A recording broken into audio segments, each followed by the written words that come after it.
Virtual learning classes. आज revision series का पहला चैप्टर हम लोग स्टार्ट करने वाले हैं, रिप्रोडक्शन इन ऑर्गेनिज्म। आइए हम लोग देखते हैं इस चैप्टर में नीट के रिगार्डिंग क्या क्या इंपॉर्टेंट है और कहाँ कहाँ से क्वेश्चन उठ सकते हैं। एक्चुअली अगर बात करें तो ये रिवीजन सीरीज है तो थोड़ा फास्ट होगा। Father of plant embryology Panchanand महर्षि, इनका पूरा अगर देखा जाए तो इनका बायोडाटा 1904 से लेकर 1966 तक रहा। फादर ऑफ प्लांट एम्ब्रियोलॉजी ये भी है, और father of Indian plant embryology ये भी पंचानंद महर्षि जी ही हैं। ठीक है, अब हम बात करते हैं लाइफ स्पैन। एक छोटा सा टॉपिक है, टर्म है life span. Life span is the period of natural birth to death of an organism is known as life span. Life span में चार फोर स्टेप होते हैं, जैसे कि juvenile phase, mature phase, senescence phase,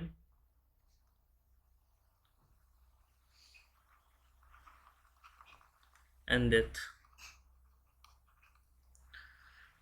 life span है क्या? The period of natural birth to death of an organism is known as life span. जैसे कि अगर कोई जीव, अगर कोई लिविंग ऑर्गेनिज्म अगर वो बर्न हो रहा है तो वो उसके स्टार्टिंग बर्न से लेकर डेथ तक का अगर जो पीरियड है उसमें नेचुरली डेथ हो, इस पीरियड को कहते हैं लाइफ स्पैन।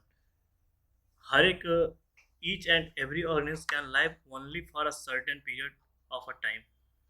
सभी ऑर्गेनिज्म एक निश्चित समय काल के लिए जीवित रहते हैं। जैसे कि अगर आप बात करें कि ह्यूमंस का लाइफ स्पैन इस टाइम अगर देखा जाए, केमिकली रिलेटेड हो गया है सब कुछ, तो 65 ईयर अप्रॉक्स माना गया है इस टाइम के लिए।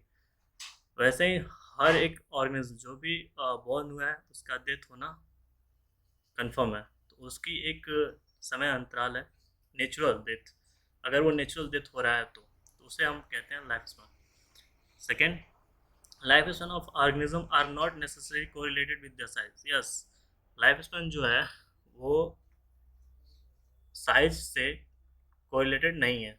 जैसे कि आप इमेज में देख रहे हैं, तो कौवा जो है वो, कौवा और तोता जो पैरट जो है, उन दोनों की साइज सिमिलर है, बट देयर एज में अगर देखा जाए, अगर उनके लाइफ स्पैन में देखा है तो वाइड वाइड डिफरेंस है, wide wide range of difference है। जैसे कि क्रो का देखा जाए तो 15 ईयर एंड पैरट का 140 140 साल। वैसे ही एग्जांपल में मैंगो ट्री एंड पीपल। और आपका ये एनसीईआरटी का डायग्राम है जिसमें एलिफेंट का जो एज होता है अप्रॉक्स माना गया 75,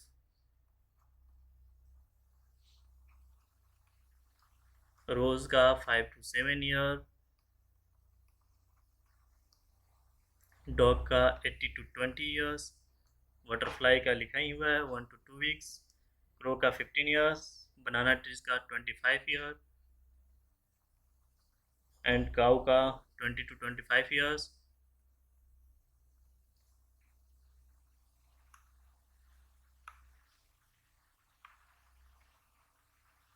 फ्रूट फ्लाई का 1 to 2 वीक,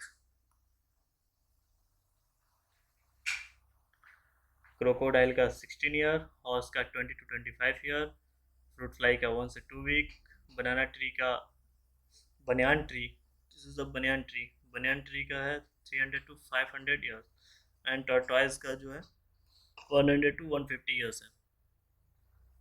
तो ये रहा लाइफ स्पैन। लाइफ स्पैन मतलब कि जीवन की अवधि।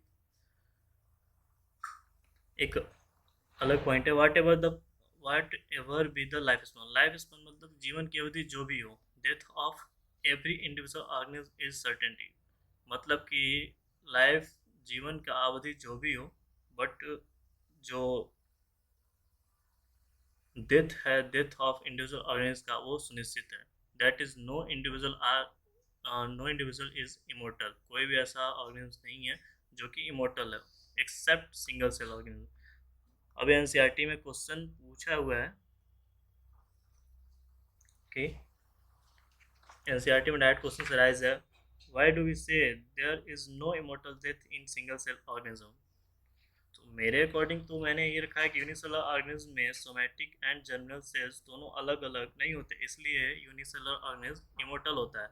But in in the sense of biological, कि जो यूनिसेलुलर ऑर्गेनिज्म होते हैं उसमें एसेक्सुअली रिप्रोडक्शन, यूनिसेलुलर ऑर्गेनिज्म में एमाइटोसिस होता है, माइटोसिस होता है। माइटोसिस के वजह से उसमें जो ऑर्गेनिज्म जो होते हैं वो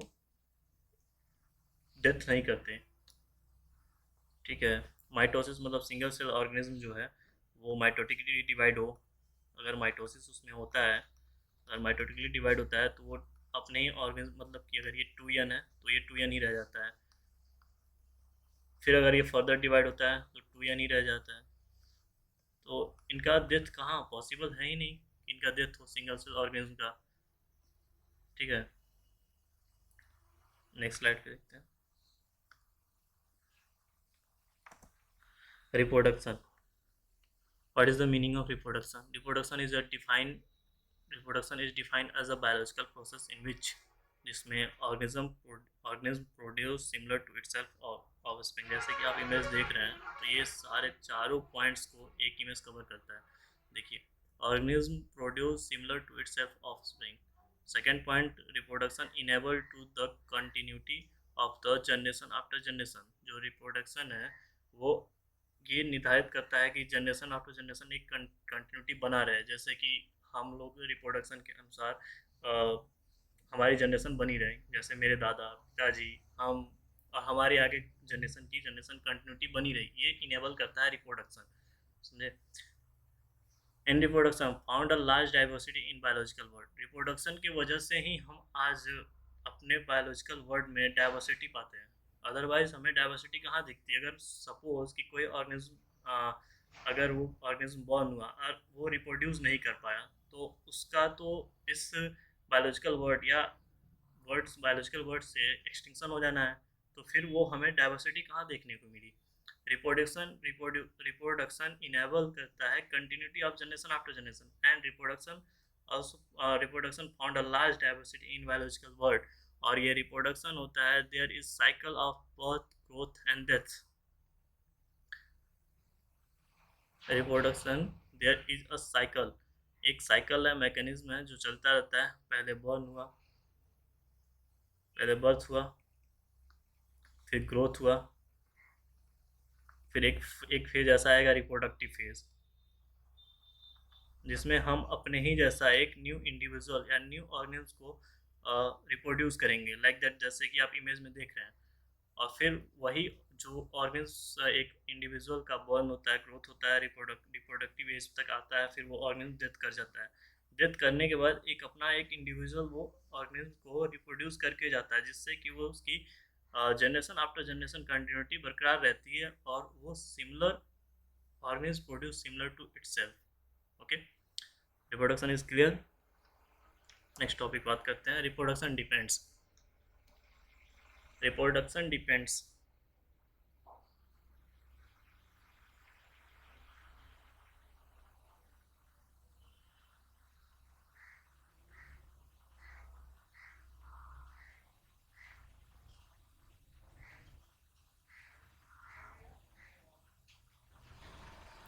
रिप्रोडक्शन डिपेंड्स, रिप्रोडक्शन तीन क्राइटेरिया पे डिपेंड करता है। जैसे कि there reproduction, there is a large diversity in the biological words and each organism has evolve its own mechanism to multiply and produce offspring.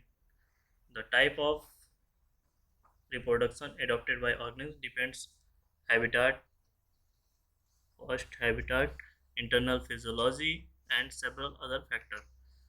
तो रिप्रोडक्शन डिपेंड करता है, अगर वो अपने ही अपने ऑफस्प्रिंग को अगर मल्टीप्लाई करके प्रोड्यूस करना है तो डिपेंड करता है हैबिटाट पे, फिर उसका इंटरनल फिजियोलॉजी क्या है और कुछ अदर फैक्टर्स पे।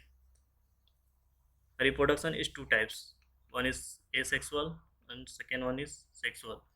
Asexual में single parents are involved and without involvement of gametes.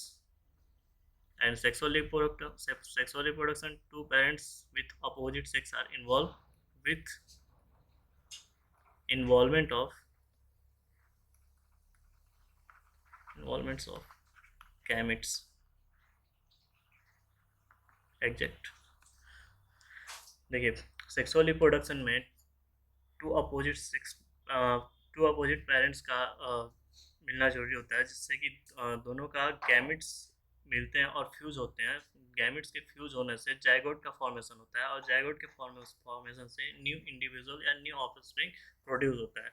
और सिंगल सेल पेरेंट में सिंगल सेल पेरेंट जो होता है वो एसेक्सुअली रिप्रोड्यूस करता है। एसेक्सुअली रिप्रोड्यूस करने से आप देखते हैं asexual reproduction. Asexual reproduction. First point, single parents involve and produce new offspring without the involvement of gamete formation. Second point, not only identical to one another but are also exact copy of their parents. Term clone, ये याद रखना बेटा। जो term clone होता है वो genetically and morphologically similar होता है, genetically and morphologically similar to their parents. ठीक है, इसका एग्जांपल है बर्डिंग। एसेक्सुअल रिप्रोडक्शन में आता है budding and binary fusion. Binary fusion budding होता है ईस्ट में। बर्डिंग के साथ साथ एक और बर्डिंग में हम बहुत अच्छी बात करने वाले हैं। बर्डिंग में साइटोकाइनेसिस पहले होता है।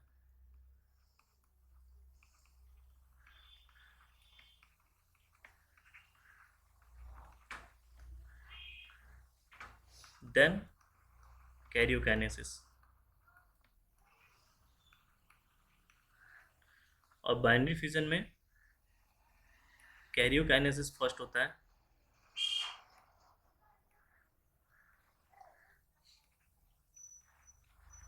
And then cytokinesis.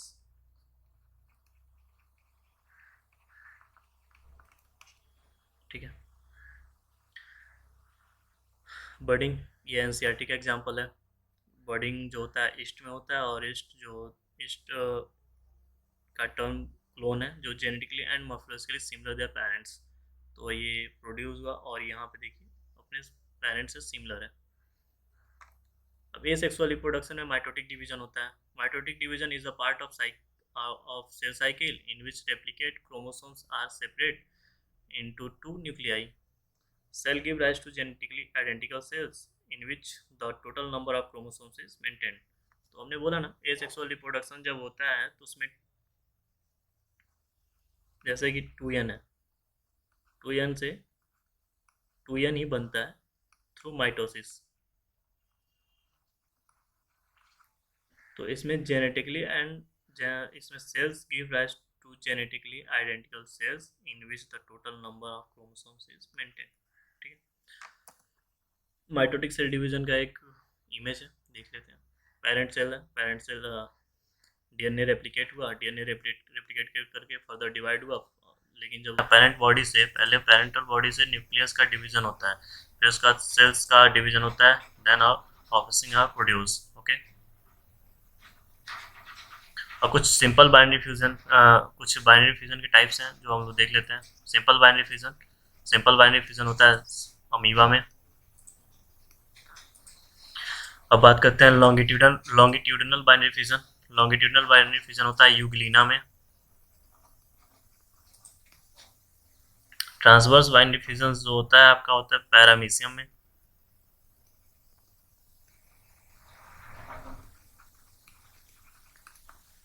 And oblique binary fusion होता है ये डाइनोफ्लैजलेट्स में होता है।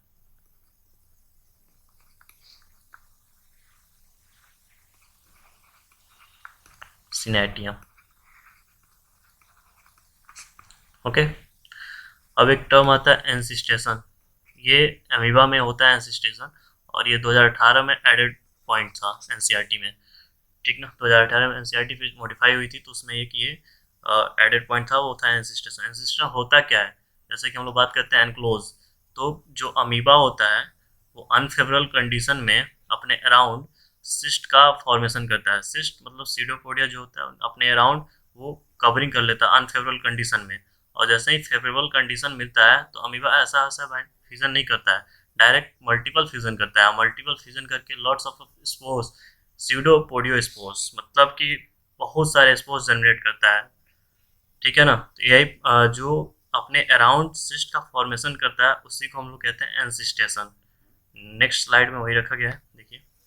अनफेवरेबल कंडीशन में, in an unfavorable condition, amoeba withdraw its pseudopodia and secrete three hard covering cysts around itself. This phenomena is known as encystation.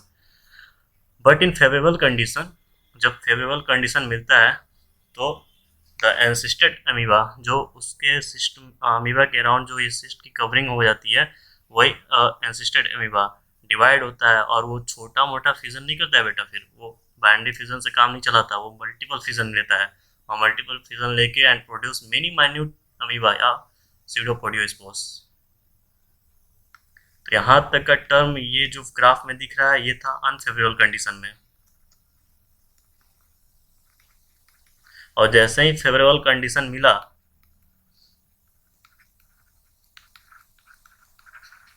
तो छोटा मोटा से काम नहीं चलाता है, सीधा मल्टीपल फिजन कर लेता है।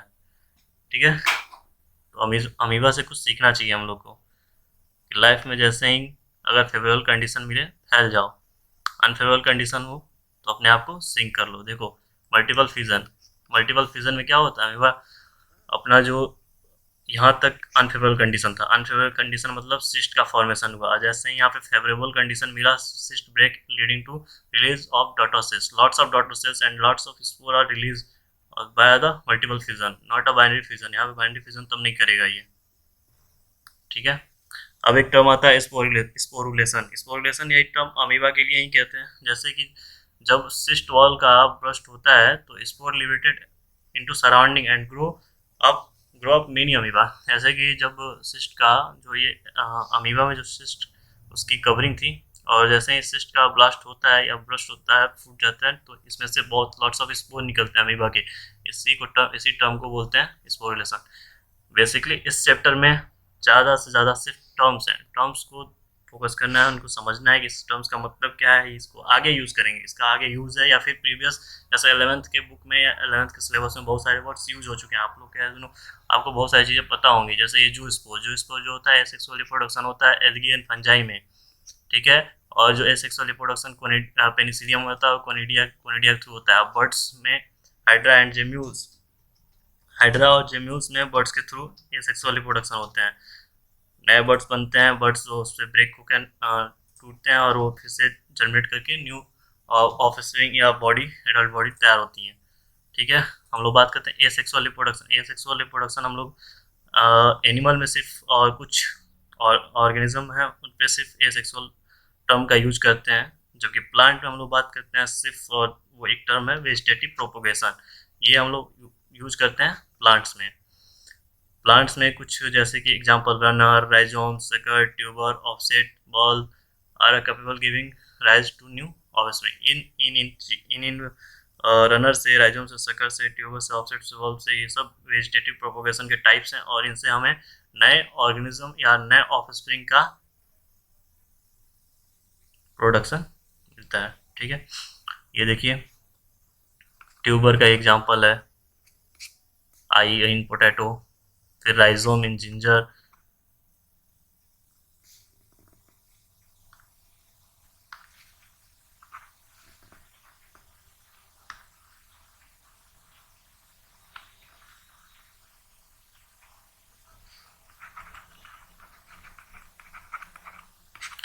और जो ये राइजोम जो जिंजर होता है, इनके जो स्टेम के नोड हैं,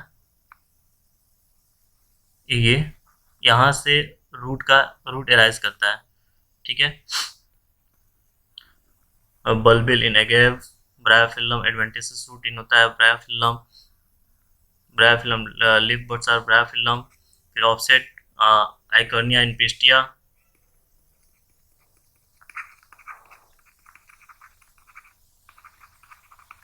ठीक है, ये सब एनसीईआरटी के ही डायग्राम रखे गए हैं, इन्हें आप लोग देख लीजिएगा, क्योंकि कभी कभी एग्जाम में इमेज में ही क्वेश्चन आ जाते हैं।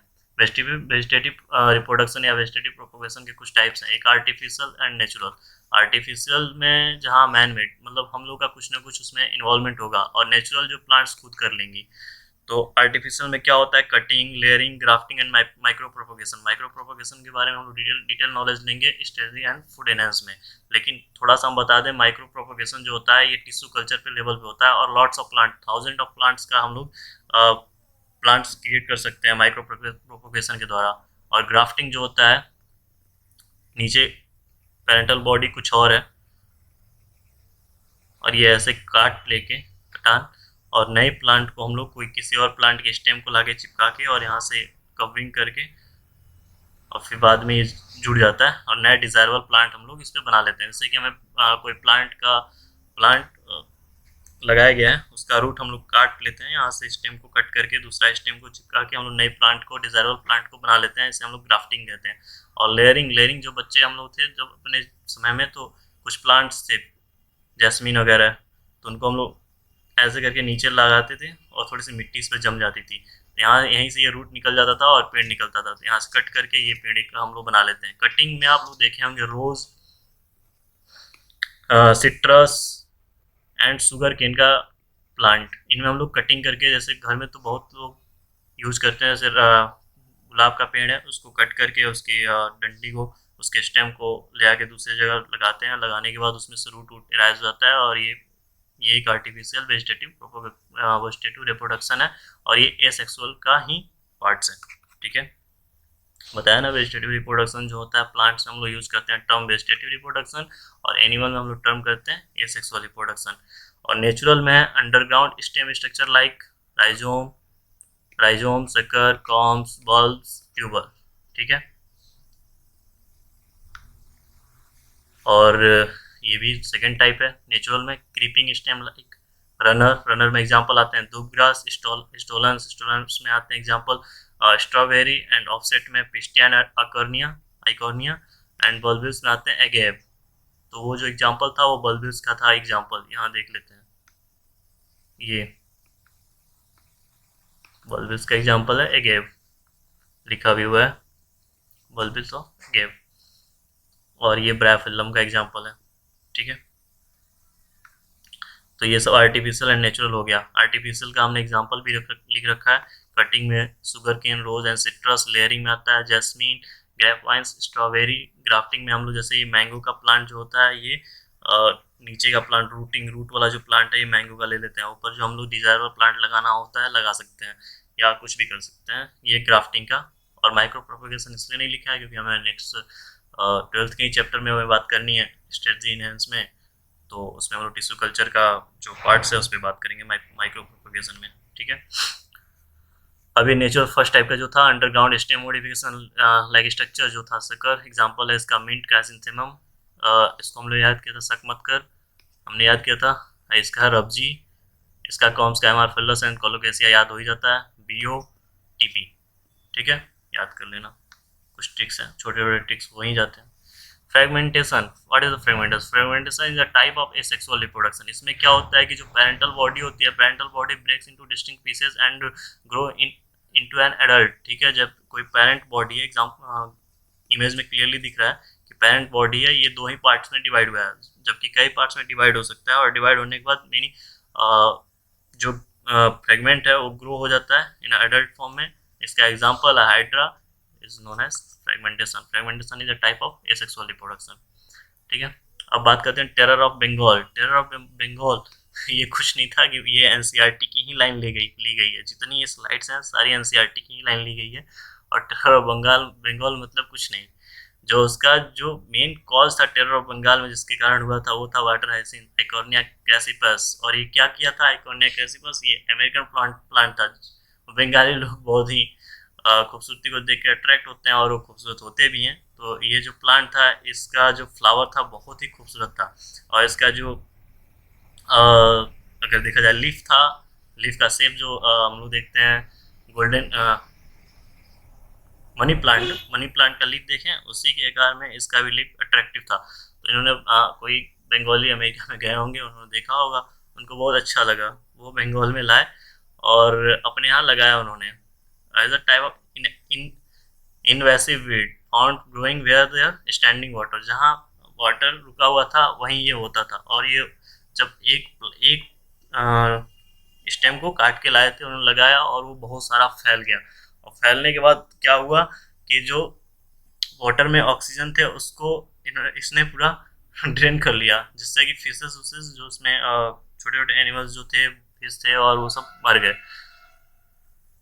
ठीक है। और ये सिर्फ किस कारण हुआ, क्योंकि ये बहुत ही खूबसूरत पेड़ इसका फ्लावर जो था अच्छा था, इसलिए इसे लेके आया गया था और ये ऐसी प्रॉब्लम क्रिएट हुई। तो देख लेते हैं कुछ लाइंस लिखे हुए हैं। Aquatic plant which is one of the invasive weeds found growing where there standing water, ठीक है, बताया। It drain oxygen from water which lead to death of fishes, ठीक है। This plant was introduced in India because it is a beautiful flower and shapes of leaves। इसका leaves और flower दोनों बहुत खूबसूरत था, इसलिए इंडिया में इसे इंट्रोड्यूस किया गया, जो कि ये वेजिटेटिव प्रोपोगेशन करके अपने अपने आप को बहुत ज़्यादा बहुत ही बड़े अमाउंट में फैला लिया। और ये बहुत ही डिफिकल्ट है कि इसको हटाना अगर जहाँ हो जाए तो, ठीक है। अब how to plant are cultivated, ये एनसीईआरटी सारे एनसीईआरटी के ही पॉइंट्स हैं, बस स्लाइड्स में रखे गए हैं तो कुछ उसको मॉडिफाई किया गया है। प्लांट्स को कैसे कल्टीवेट करने हैं, कुछ टाइप्स हैं, जैसे पोटैटो में ट्यूबर्स ट्यूबर्स जैसे उनके आई बर्ड्स निकल जाते हैं तब उन्हें हम लोग कल्टीवेट कर सकते हैं। एडवेंटेशियस बर्ड्स इन ब्रायोफिल्लम देखे हैं हम लोग की, जो उस पर ब्रायोफिल्लम में जब प्लांट्स ओरिजिनेट होता है तो फिर वो प्लांट्स टूट के गिरता है तो वो फिर जर्मिनेट होता है न्यू ऑफ स्प्रिंग के। एल्गी एंड फंजाई में हम लोग देखें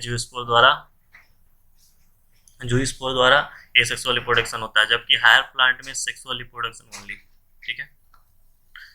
ये क्वेश्चन आपके लिए कमेंट सेक्शन में बताइएगा इसको, ठीक है।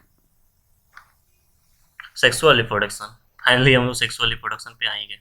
ए सेक्सुअल रिप्रोडक्शन के कुछ टाइप से बाइनरी फ्यूजन, बर्डिंग, फ्रेगमेंटेशन और ये सब वेजिटेटिव प्रोपोगेशन, ये सब हम लोग देख लिए। अब हम लोग फाइनली हम आ चुके हैं सेक्सुअल रिप्रोडक्शन पे। अब हम लोग बात करते हैं सेक्सुअल रिप्रोडक्शन। सेक्सुअल रिप्रोडक्शन में नीड्स होती है टू अपोजिट सेक्स की और यहाँ पे जरूरत होती है गैमेट्स की। तो देखते हैं स्लाइड्स पे क्या लिखा हुआ है। Needs two opposite sex, male and female gametes. Sexual reproduction is elaborate, complex and slow process as compare to asexual reproduction. हाँ भाई, सिंपल सा बात है, गैमेट का फॉर्मेशन होता है, फिर गैमेट फ्यूज होता है, गैमेट फ्यूज होने के बाद देख लो कितना प्रोसेस इसमें चलता है। ग्राफी देख लो image, male male and female, इनका एग, इनका स्पर्म, जो तो ये गैमेट का फॉर्मेशन हुआ, गैमेट फ्यूज हुए तो जाइगोट का फॉर्मेशन हुआ। जो जाइगोट जो हुआ 46 क्रोमोसोम्स में हुआ, 23 पेयर्स में हुए, उसके बाद ये एम्ब्रियो का फॉर्मेशन हुआ। तो ये कॉम्प्लेक्स है ही एंड स्लो प्रोसेस है as compare to asexual reproduction के, क्योंकि एसेक्सुअल रिप्रोडक्शन में था ही क्या, पेरेंटल बॉडी से फ्रेगमेंट हुआ, टूटा, नए इंडिविजुअल में कन्वर्ट हो गया। बर्डिंग में था जब वहाँ से पेरेंटल बॉडी से प्लांट ब्रेक होता है, उस पर ब्रेक होता है, प्लांट से ब्रेक होता है और नए इंडिविजुअल में कन्वर्ट होता है। बाइनरी फ्यूजन में भी वही था कि एक पेरेंटल बॉडी उससे दो सेल्स डिवाइड हो रही थी टू हाफ्स में, इक्वल टू टू हाफ्स में डिवाइड हो रही थी और नए इंडिविजुअल का जर्मिनेशन हो रहा था। तो ऐसे हमारे जो सेक्सुअल रिप्रोडक्शन है वो as compare to asexual reproduction में स्लो प्रोसेस है, कॉम्प्लेक्स है एंड इलेबोरेटेड है। क्लियर। और जो एसेक्सुअल रिप्रोडक्शन में था उसमें क्लोन बनते थे, इसमें हम लोग क्लोन नहीं बनते, हम लोग एग्जैक्ट कॉपी नहीं होता है फादर्स के, बट कुछ हम लोग के character, behaviour and nose, tip, eyes wise ये तो मिलते हैं, लेकिन पूरे एग्जैक्ट कॉपी नहीं होते। Option not identical to their parent and amongst themselves, जैसे एग्जांपल है प्लांट, एनिमल एंड फंजाई, ये लोग सब सेक्सुअल रिप्रोडक्शन करते हैं और ये एग्जैक्ट कॉपी नहीं होते। ये सेक्सुअल रिप्रोडक्शन में एग्जैक्ट कॉपी होते हैं देयर पेरेंट्स एंड टर्म्स जो दिया गया था उसे हम लोग बोलते हैं क्लोन। इसमें उस टर्म का बात नहीं करेंगे। और हम लोग देख लीजिए एनसीईआरटी का हमने पूरा लगा रखा है, पूरी जो लाइंस हैं पूरी एनसीईआरटी की ही हैं। पिछले लेक्चर में बहुत सारे कमेंट्स आए थे व्हाट्सएप पे कि एनसीईआरटी नहीं था, बट एनसीईआरटी ही था, सारे पॉइंट्स एनसीईआरटी ही हैं। अब हम बात करते हैं सीजनल फ्रूट्स। सीजनल फ्रूट्स का मतलब ये है कि जो प्लांट्स हैं कुछ एनुअल है एंड बाइनियल और एनुअल का ये मतलब है कि जो उसमें उनका प्लांट का जुवेनाइल एंड रिप्रोडक्टिव जो फेजेस हैं वो क्लियरली दिखाई देते हैं, जबकि पेरेनियल स्पीसीज होते हैं उनमें उनका कोई भी फेजेस क्लियरली डिफाइन नहीं होता है। जैसे एग्जांपल है पेरेनियल स्पीसीज का बम्बू, ये 100 साल वर्ष बाद ये फ्लावरिंग होता है, फिर अपना नया प्रोड्यूस होता है। तो इनका बहुत सारा 100 साल समझ लीजिए कि इनमें जुवेनाइल और रिप्रोडक्टिव एंड सेनेसेंट फेज का किसी फेज का हम लोग क्लियरली डिफाइन नहीं कर सकते, जबकि सीजनल फ्रूट जो होते हैं एनुअल और बाइनियल उसमें हम लोग पूरे क्लियरली दिखाई देते हैं। तो ये डिफरेंस है एनुअल, बाइनल और पेरिनियल का। और इसमें पेरिनियल का एक और एग्जांपल है स्ट्रोबिलेंथस कुंथियाना, जिसको हम लोग प्यार से बोलते हैं नीला कुरेंजी। ये 12 साल में एक बार दिखाई देता है, और ये हिमालय और जैसे कि ये 2018 में दिखा था, सितंबर अक्टूबर के 2018 में ये दिखा था। अब ये दिखेगा 2030 में, 12 साल बाद। तो इसमें हम लोग किसी भी फेजेस को हम लोग क्लियरली डिफाइन नहीं कर सकते, ना ही जुवेनाइल फेज, ना ही रिप्रोडक्टिव फेज, ना ही सेनेसेंट फेज। क्लियर? जो जबकि एनुअल बाइनुअल में हम लोग क्लियरली डिफाइन कर सकते हैं। कुछ इवेंट्स हैं सेक्सुअल रिप्रोडक्शन के, एनसीईआरटी की ही पॉइंट्स सारी ली गई हुई हैं। तो formation of zygote and sexual reproduction में जो होता है जाइगोट का फॉर्मेशन, सबसे पहली बात कि गैमेट का फॉर्मेशन होगा। गैमेट जो होगा, गैमेट्स होगा मेल एंड फीमेल गैमेट्स, एक होगा मेल का, एक है फीमेल का, और ये गैमेट फ्यूज होंगे तो बनेंगे जाइगोट। जाइगोट बनेगा, फिर जाइगोट का जैसे ही फॉर्मेशन हो जाएगा, पोस्ट फर्टिलाइजेशन क्लियर दिखाई देगा, वहां से बनेगा एम्ब्रियो फॉर्मेशन होगा। इसी एम्ब्रियो का formation is known an embryogenesis and formation of zygotes, ये सब सेक्सुअल रिप्रोडक्शन में होता है। और सेक्सुअल रिप्रोडक्शन के कुछ 3 डिस्टिंक्ट स्टेजेस हैं, जैसे प्री फर्टिलाइजेशन में 2 काम होते हैं, एक होता है gametogenesis and gamete transfer.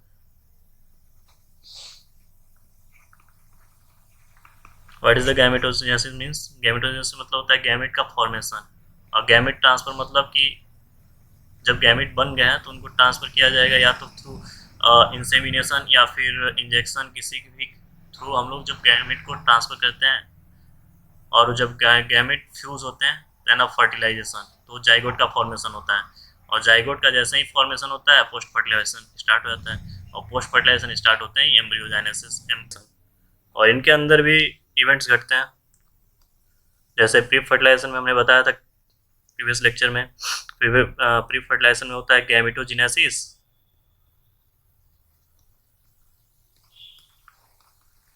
And gamete transfer.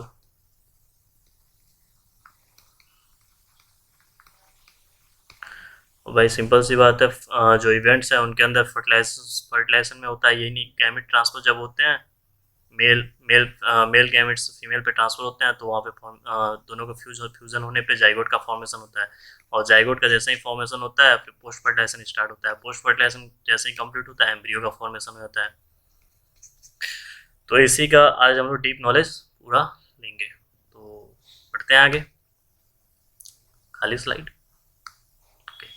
Pre fertilisation में फर्स्ट इवेंट्स है गैमेटोजेनेसिस एंड सेकेंड इवेंट्स है जो है गैमेट ट्रांसफर। गैमेटोजेनेसिस में होता क्या है? Formation of 2 types of gametes, other mail and female. जैसे कि मेल और फीमेल गैमेट्स का फॉर्मेशन होता है, इज नोन एज गैमेटोजेनेसिस। जहाँ वर्ड आता है जीनेसिस, समझ लो कुछ ना कुछ बन ही रहा है, और आगे लगा क्या दिया है? गैमेटो, मतलब कि गैमेट तो बनना ही है। इसका मतलब हुआ गैमेट का फॉर्मेशन या गैमेट का बनना। ठीक, गैमेट जो होता है हैप्लॉइड इन सेल्स में होते हैं। डिप्लॉइड जो होते हैं उनमें मियोसिस डिवीजन होता है, मियोसाइट्स स्पेशलाइज्ड सेल्स होता है, मियोसाइट्स, जो कि मियोसिस डिवीजन करके फिर हैप्लॉइड में कन्वर्ट करती है। आगे इस स्लाइड में ही हम लोग देखेंगे। और गैमेटोजेनेसिस में आप कुछ टर्म्स हैं, देखते जाओ। आइसोगैमेट्स जो होता है कि जो गैमेट्स होता है मेल एंड फीमेल, वो सिमिलर इन अपीयरेंस में होगा मॉर्फोलॉजिकली, और उनको हम लोग कैटेगराइज नहीं कर पाएंगे मेल फीमेल को, दिस इज नोन एज आइसोगैमेट्स। और ये होता है एल्गी, और इसका एल्गी कौन सा एल्गी? क्लाइडोफोरा लिखा होगा, क्लाइडोफोरा। और ये एग्जांपल है BNC हेट्रोगैमेट। ये एनसीईआरटी का ही स्लाइड है बेटा, बस मॉडिफाइड थोड़ा सा किया गया है। एनसीईआरटी का लोगो नहीं लगा हुआ है, हम लिख दे रहे हैं CERT, ठीक है ना। कुछ लोग बोलते हैं व्हाट्सएप पे मैसेज करके कि सर क्या पढ़ा रहे हो, मैंने कहा बेटा एनसीईआरटी ही है, आपने एनसीईआरटी ठीक से पढ़ा नहीं होगा, इसलिए आपको लाइन समझ में नहीं आ रही है कि एनसीईआरटी नहीं है, एनसीईआरटी है, ठीक है। हेट्रोगैमेट्स का एग्जांपल देखिए, हेट्रोगैमेट्स का example Fucus and human being का ये ओवम और ये स्पर्म। यही ग्राफ को नाम के साथ सब कुछ लिखा हुआ, सब कुछ का दिखा के ग्राफ चेंज है, ठीक है। हेट्रोगैमेट्स, आइसोगैमेट्स की हमने बात कर ली। अब हेट्रोगैमेट्स वही था फ्यूकस एंड ह्यूमन बींग्स, जिसमें कि मेल एंड फीमेल का मॉर्फोलॉजिकली अपीयरेंस डिफरेंट है, और उनको हम लोग कैटेगराइज कर सकते हैं, they are male and female, ठीक है ना। मेल का जो होगा एंथ्राजाइड होगा और फीमेल जो होगी आर्चिगोनिया। आर्चिगोनिया खिली खिली होती है एकदम मुस्कुराती हुई, और जो मेल होता है सिकुड़ा सा बेचारा होता है, जानता ही कटना ही है। ठीक है। Sperm and ovum. प्लांट्स में बाइसेक्सुअल, ये भी टर्म्स हैं, याद कर लीजिए, बाइसेक्सुअल एंड यूनिसेक्सुअल। बाइसेक्सुअल में was male and females on same plants, reproductive structure same plants पे होगा। और यूनिसेक्सुअल हमने जो हम प्रिपरेशन कर रहे थे तो याद किया था DU, डायसियस यूनिसेक्सुअल। तो आगे डायसियस के बारे में बात करेंगे। तो और BMW बाइसेक्सुअल, मोनोसियस। मोनोसियस और डायसियस के भी बारे में हम लोग आगे बात करेंगे। तो ये बाइसेक्सुअल जो होता है वो mail and female reproductive structure same plant पे होते हैं, और यूनिसेक्सुअल जो होते हैं उनका मेल और female plants different different, male and female, male और मेल जो होता है वो डिफरेंट प्लांट पे होगा और फीमेल डिफरेंट प्लांट की होगी, तो यूनिसेक्सुअल। ठीक है। ये भी टर्म्स हैं, पूरा बोला तो पीछे ना लिख के हमने यहाँ लिख दिया है टर्म्स। फंजाई एंड प्लांट्स, जो होमोथैलिक है मोनोसियस है, बाइसेक्सुअल है BMW, हेट्रोथैलिक है डाइसियस है, डिफरेंट डिफरेंट प्लांट पे यूनिसेक्सुअल है DU। कई जगह आप जिम में जाते हैं यूनिसेक्सुअल लिखा रहता है, यूनिसेक्स जिम। ठीक है। आजकल तो अब टॉयलेट पे भी सिंबल लिख के आता है, पहले तो मेल और फीमेल लिखा रहता था, अब सिंबल लिखा रहता है ये एंड ये। ध्यान रखना बेटा, कंफ्यूज मत होना। देखो मेल फ्लावर बियर करता है stamen and female flower bear करती है पिस्टिल। ठीक है। Female flower pistil and stamen, यहाँ देखते रहो आगे, फिर इसका आगे चल के इन सब चीज़ों की बात करनी है। मोनोसियस प्लांट्स जो होते हैं उनका एग्जांपल है कुकुरबिट्स एंड कोकोनट्स। एक्सेप्शन में होते हैं कुकुम्बर, दे आर यूनिसेक्सुअल। और मोनोसियस प्लांट्स देख रहे हो, मेल और फीमेल गैमेट्स सेम प्लांट्स में हैं, देख रहे हो, ये देखो सिंबल यहाँ पे दिख रहा है। और डाइसियस प्लांट्स जो है उनका देखो, ये देखो स्टेमन, स्टेमन जो होता है, देखो ये बाइसेक्सुअल है बेटा, ध्यान से, बाइसेक्सुअल फ्लावर, ये स्टेमन एंड ये पिस्टिल पूरा ये। ठीक है। और ये रहा आपका यूनिसेक्सुअल प्लांट का, यूनिसेक्सुअल का प्लांट का फीमेल स्ट्रक्चर है, ये फीमेल प्लांट है। ठीक है ना। ओब्यूल, स्टिग्मा स्टाइल, ये जो ऊपर का पार्ट होता है स्टिग्मा होता है ये, और ये स्टाइल है नेक वाला पोर्शन, और ये देखते रहना। हर्माफ्रोडाइट, हर्माफ्रोडाइट जो होते हैं जिससे मेल एंड फीमेल दोनों एक ही एनिमल में होंगे, उन्हें हर्माफ्रोडाइट कहते हैं। इनके एग्जांपल है earthworm, sponges and tapeworm, leech. ठीक है। अब ये देखो, यहाँ पे लाल कबूतर मैं होता हूँ, क्वेश्चन पूछ रहा हूँ, what's the opposite of dioecious? और बेटा तुम हो एजुकेटेड कबूतर, तो क्या करना है, समझ गए, कमेंट सेक्शन में भर दीजिएगा। ठीक है। हर्माफ्रोडाइट एनिमल हम लोग देख ही दिए, tapeworm, leech and sponges, earthworm, सब ये हर्माफ्रोडाइट होते हैं। देखो स्ट्रक्चर एंड कैरा, तो इनका मोनोसियस भी दिखाया है और डाइसियस भी दिखाया है। डाइसियस मतलब डिफरेंट डिफरेंट प्लांट पे, डिफरेंट पे मेल होगा, डिफरेंट पे फीमेल होगा। और मोनोसियस जो प्लांट है, मोनोसियस में फीमेल ऊपर होती है, जो एग्जांपल होता है चेहरे का, उसमें स्ट्रक्चर एक बार दिया था 2016 या 17 में, नीट में ही दिया था, और पूछा था, स्ट्रक्चर बना के दिया था, यहाँ इमेज वाला क्वेश्चन था, और उसमें बना के दिया था फ्लावर, फीमेल ऊपर थी और मेल नीचे होता है। तो ये चीज़ याद रख लेना बेटा। Cell division during gamete formation, भाई गैमेट बन गया, अब हमने बात किया ना, गैमेट जो होता है, गैमेट यन होता है। ठीक। अब जो गैमेट, कुछ गैमेट्स होते हैं हैप्लॉइड एंड कुछ होते हैं डिप्लॉइड, और डिप्लॉइड जो गैमेट होते हैं उनमें होता है एक स्पेशलाइज्ड सेल, ये एनसीईआरटी लिखती है, specialised cell is known as meiocytes. और ये मियोसाइट्स है क्या? कुछ नहीं रे, मियोसिस करना। ठीक। और मियोसिस करके होगा क्या, जो 2n है वो कन्वर्ट हो जाएगा n में, बस। हैप्लॉइड गैमेट याद करो, मोनेरा, फंजाई, ब्रायोफाइटा, एल्गी। और डिप्लॉइड गैमेट होता है pteridophyta, gymnosperm, angiosperm, most of human being. देखो diploid organs have specialised cells is known as meiocytes. Meiocytes gametes mother cells undergo meiosis, तो meiosis होगा, meiosis करके only one set of chromosomes get incorporated into each gamete, बचे रह जाएंगे। जब meiosis होगा तो एक ही क्रोमोसोम्स के एक ही सेट का गैमेट बचा रह जाएगा। ठीक है, अब क्या हो गया, गैमेटोजेनेसिस खत्म हो गया, गैमेट का बनना हो गया, उसमें जो हैप्लॉइड होते हैं वो डायरेक्टली यूज होते हैं, डिप्लॉयड होते हैं तो म्योसाइट स्पेसिफाइड सेल्स है ही, म्योसिस करा के भाई हैप्लॉइड करती है, हैप्लॉइड करने के बाद अब गैमेट का ट्रांसफर होता है। ये देखो, ये है फीमेल और ये है राम जी मेल। अब इन दोनों का न्यू ऑर्गेनिज्म बनाना है तो वही सही बन रहा है, ह्यूमन साइकिल है, देख लो। गैमेट का transfer after the formation of male and female gamete must be physically brought together to facilitate fusion is known as fertilization। यार ये फर्टिलाइजेशन के बारे में बात करेंगे, जैसे कि गैमेट ट्रांसफर का जो होना है वो देख ही रहे हो, गैमेट ऐसे ट्रांसफर होगा, ये एग है, ये फीमेल गैमेट है, ये मेल गैमेट है, दोनों फ्यूज होना है, फर्टिलाइजेशन होता है। इन majority of organism male gamete is motile and female gamete is stationary. इस बात को हम ज़्यादा जोड़ देंगे क्योंकि मेल गैमेट मोटाइल होते हैं और फीमेल गैमेट स्टेशनरी होती है, क्योंकि फीमेल वैसे ही भारी भरकम होती है, मेल हमेशा चलते रहते हैं। तो लेकिन लेकिन लेकिन लेकिन एक्सेप्शन किस में है, एल्गी एंड फंजाई, ये दोनों हमेशा एक्सेप्शन में आते हैं। इनके जो मेल भी होंगे वो भी चलते रहेंगे, फीमेल भी होगी वो भी चलती रहेगी।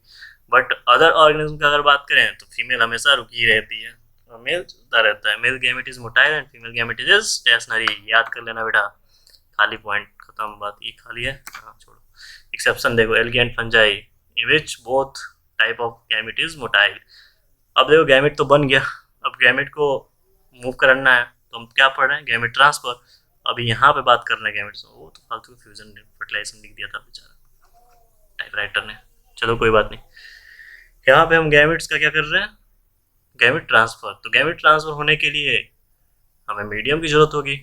भाई सिंपल सी बात है, यहाँ पे तुमने अपना कोई भी उत्पाद बनाया है, इसको यहाँ पे पहुँचाना है तो हमें कोई ना कोई कैरियर तो चाहिए ही ना, चाहिए या तो मीडियम कोई चाहिए कि कोई ना कोई उठा के यहाँ से यहाँ ले जाए।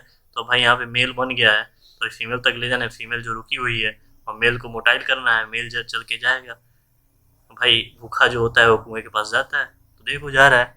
Gametes need medium for move male gamete. अब बात करते हैं एल्गी, ब्रायोफाइटा, टेरिडोफाइटा, ये तीनों का मीडियम होता है वाटर, जिससे कि मेल गैमेट मूव करके फीमेल रिप्रोडक्टिव स्ट्रक्चर के मुंह तक पहुंचता है, और रिप्रोडक्टिव स्ट्रक्चर यही होता है।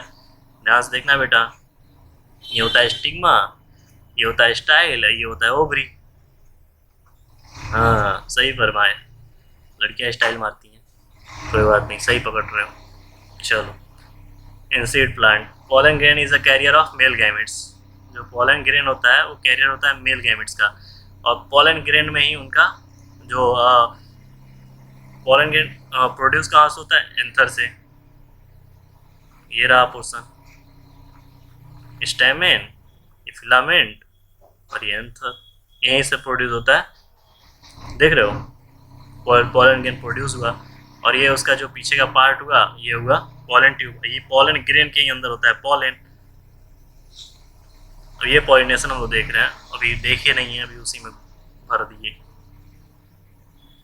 और ये पोलन ग्रेन का होगा क्या, पोलन ग्रेन ट्रांसफर होगा स्टिग्मा पे। स्टिग्मा कौन सा पार्ट है, stigma is the female part. Female part का जो स्ट्रक्चर है वो स्टिग्मा है, और वहाँ चिपचिपा पोर्शन रहता है, वहाँ पे जैसे ही पोलन पहुँचता है चिपक जाता है, और चिपकने के बाद अब बेटा तुम कहोगे कि सर पहचानता कैसे है कि ये हमारा ही है, इसको हम बात करेंगे नेक्स्ट चैप्टर में, लेकिन थोड़ा सा बता दे रहे हैं, केमिकली चेंज हो जाता है, खिलखिला उठती है जैसे ही उसका पार्टनर आता है, खिलखिला उठती है जैसे ही उसका गैमेट मिल जाता है, खिलखिला उठती है फीमेल।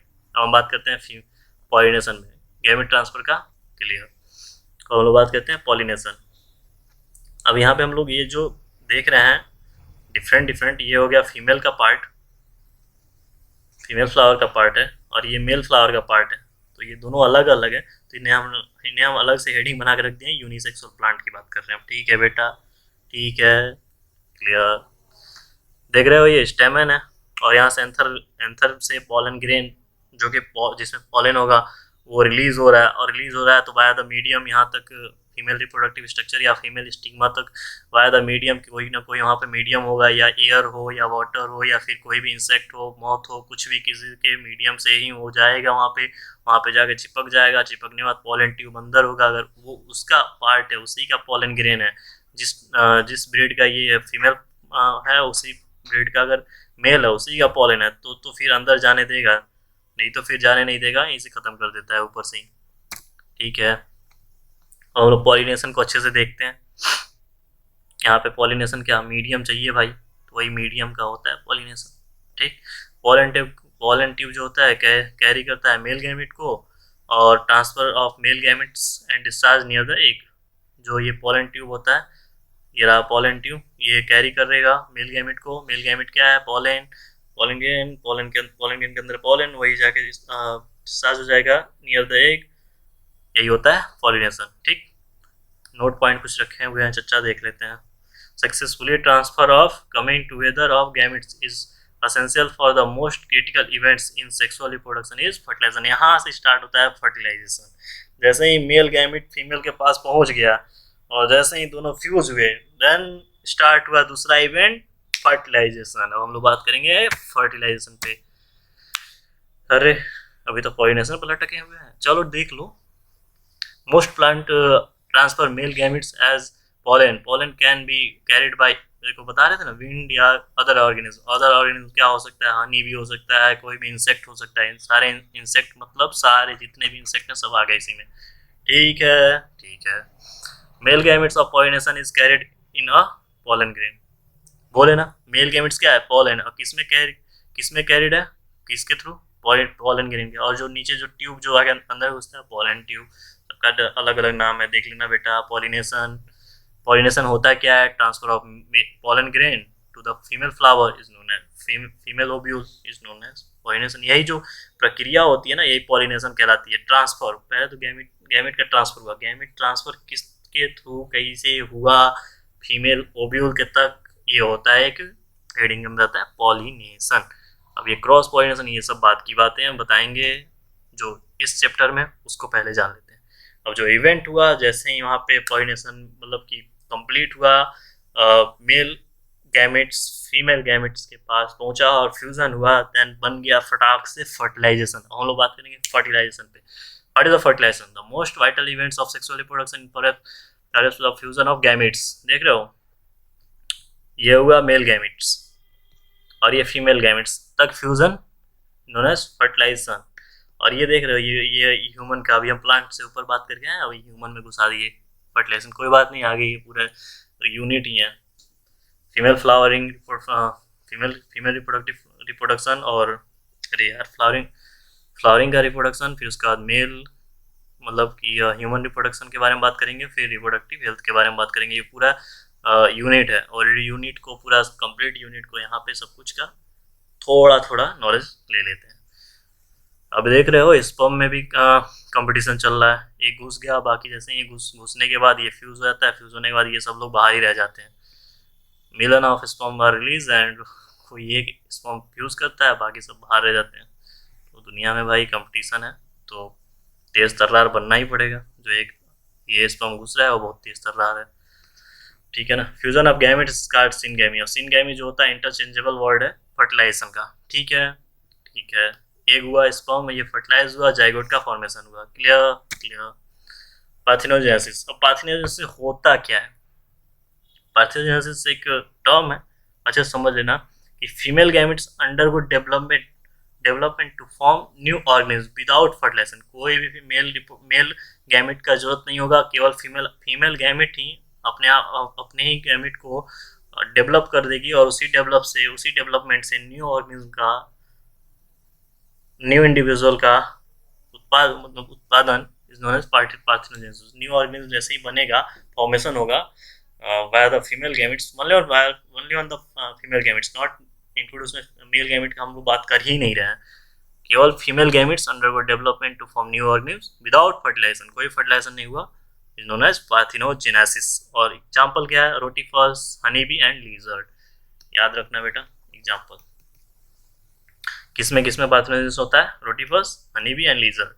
फर्टिलाइजेशन इवेंट, फर्टिलाइजेशन के कुछ मीडियम है जो एक्सटर्नल इंटरनल आगे हम रखे हुए हैं, अच्छे से देख लेंगे उस पर, बस ये देख लो।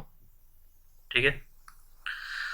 हाँ, अब जैसे ही जाइगोट का बन गया बेटा, अब ये जाइगोट बन गया, अब जाइगोट बनने के बाद हमारा इवेंट जो नया स्टार्ट होता है पोस्ट फर्टिलाइजेशन, और लिखे हुए भी यहाँ लग रहा है, events in sexual reproduction after the formation of zygote are called post fertilisation. जैसे ही जाइगोट का फॉर्मेशन हुआ है ना, सेक्सुअल रिप्रोडक्शन के इवेंट्स में जैसे ही जाइगोट का फॉर्मेशन हुआ, पोस्ट फर्टिलाइजेशन का मेजर इवेंट्स स्टार्ट हुआ। अब नोट पॉइंट में क्या लिखा हुआ है, इन सेक्सुअली रिप्रोड्यूसिंग ऑर्गेनिज्म। अच्छा, जाइगोट जो होता है वो यूनिवर्सल है कि डिप्लॉयड होगा बाई मेल गैमिट, यन था, मेल था ये, फिर फीमेल गैमिट भी यन थी, इन दोनों का फ्यूजन बना जाइगोट, ये हुआ 2n। ठीक, गैमिट हमेशा हैप्लॉइड में था, हैप्लॉइड इन सेल। जो डिप्लॉयड था उनको उनके पास स्पेशलाइज सेल्स से मियोसाइट्स, और मियोसाइट्स ने उनको मियोसिस, वो फिर हैप्लॉइड में कन्वर्ट हुए, फिर उसके बाद उनका फर्टिलाइजेशन हुआ, जाइगोट का फॉर्मेशन हुआ, और जाइगोट की प्रक्रिया जहाँ स्टार्ट हो गई, फॉर्मेशन हो गया, यहाँ से पोस्ट फर्टिलाइजेशन इवेंट स्टार्ट हुआ। अब ये देखो, पहले जो पीछे वाला हम लोग छोड़े हैं, फर्टिलाइजेशन का मीडियम एक्सटर्नल और इंटरनल। एक्सटर्नल क्या है, zygote is formed in external medium usually water, और जो इंटरनल फर्टिलाइजेशन होता है उसमें जो जाइगोट फॉर्म होता है inside the body of the organism, जो भी ऑर्गेनिज्म है उनके अंदर बनेगा। ठीक, अब ये देखो जाइगोट का फॉर्मेशन, ये सब देख लेना। ठीक है, अब देखो जाइगोट का फॉर्मेशन तो हो गया, लेकिन अब उनका आगे कैसे काम होगा वो डिपेंड करता है कि लाइफ साइकिल, जो ऑर्गेनिज्म है उनका लाइफ साइकिल कैसा है। ठीक ना,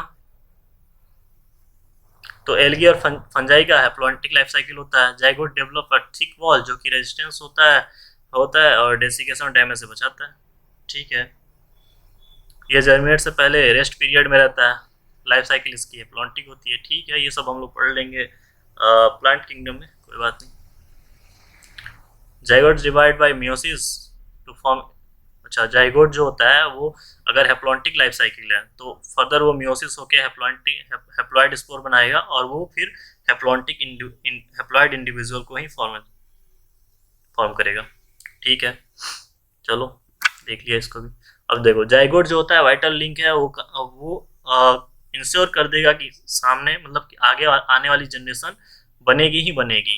ये ऐसा नहीं है कि आगे मिस हो जाए, कि ना यहाँ तक जाइगोट बन गया और मिस हो। जाइगोट का जैसे ही जाइगोट बनेगा वो इंश्योर करेगा कि स्पीसीज की कम्युनिटी या फिर one generation after next generation फिर बनने ही वाला है वो ऑर्गेनिज्म। नोट पॉइंट में क्या लिखा है, प्रत्येक रिपोर्ट जो एवरीवन रिप्रोड्यूसिंग ऑर्गेनिज्म जो है वो सिंगल सेल लाइक जाइगोट से ही बना हुआ है। ठीक है ना, डेवलप हुआ लाइक ह्यूमन बीइंग भी। एम्ब्रियोजेनेसिस जाइगोट का फॉर्मेशन हुआ, जाइगोट का फॉर्मेशन होने के बाद वो जो डेवलप हुआ उसे कहेंगे, जो जाइगोट के फॉर्मेशन के बाद, जाइगोट बनने के बाद फर्दर जो डेवलपमेंट होगा वो होगा एम्ब्रियोज का, और इस प्रक्रिया को एम्ब्रियोजेनेसिस कहते हैं। Embryogenesis refer to process of development of embryo from the zygote is known as embryogenesis. हम लोग फर्टिलाइजेशन देख लिए हैं, जाइगोट देख लिए हैं, ये सब इवेंट्स हम लोग आगे बात करेंगे ह्यूमन रिप्रोडक्शन में। और जैसे ही जाइगोट का फॉर्मेशन हुआ, ये डायरेक्ट हम लोग इस चैप्टर में यहाँ देखे हुए हैं एम्ब्रियो का। ठीक है, तो सेल डिवीजन क्या है, cell division increase in number of cells in the developing embryo. ठीक है, सेल डिफरेंशिएशन, ये दोनों ये टर्म है, टर्म्स ध्यान में रखना बस। जो स्पेशल टाइप जो सेल्स हैं उनका डिफ्रेंशिएट होके स्पेशल टाइप्स ऑफ टिश्यू या ऑर्गन में डेवलपमेंट होना is known as cell differentiation. और देखो, एनिमल्स कुछ कैटेगराइज किए गए हैं, ओविपेरस एंड विविपेरस। ओविपेरस में होता है zygote takes place outside the body, और विविपेरस में होता है zygote takes place inside the body. इनके एग्जांपल हैं, एनसीईआरटी से रट लेना बेटा, एनसीईआरटी थोड़ा सा खोलने के लिए तुम्हें मौका दे रहे हैं, यहाँ पे खोल लेना। हमने पूरे एनसीईआरटी की लाइन को रखे नहीं है, 2-3 पॉइंट यहाँ से उड़ाए हुए हैं, क्योंकि थोड़ा सा ये छोटा वीडियो में बनाना था, इसलिए कुछ पॉइंट्स हमने यहाँ उड़ा दिए हैं। ठीक है, देख लेना। अब फ्लावरिंग प्लांट के बारे में बात कर रहे हैं। जाइगोट फॉर्म्ड इनसाइड, जाइगोट जो बनता है वो कहाँ बनता है, जाइगोट बनता है इनसाइड द ओव्यूल।